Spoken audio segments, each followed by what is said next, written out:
இதெல்லாம் ஜிலேபி நல்லா சைஸாக மாட்டிங்களா? இதில் சைஸாக மட்டும் நாகூர் மூட்டை இதில் பெருசுதான் இருக்கும்ல.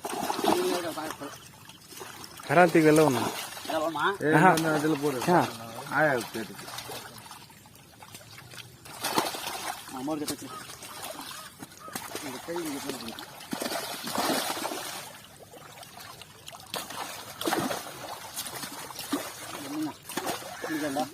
மொத்தம் போடுறா புது. பில்லு வேணும் போடு. வாட வரல அதுக்குள்ள மாட்டோம்ல. பார்த்துல இதை விட போட்டோம்னா சேர்த்து போயிடும். கோயம் சாயத்துக்கு மீன் கொடுத்தாங்க. அது பிடிக்கலாம், அப்போ எடுத்துக்கலாம் ஆகட்டும். சூப்பர். சோட்டோவில் போட்டோம்னா கன்னி வரல மாட்டினது தான்.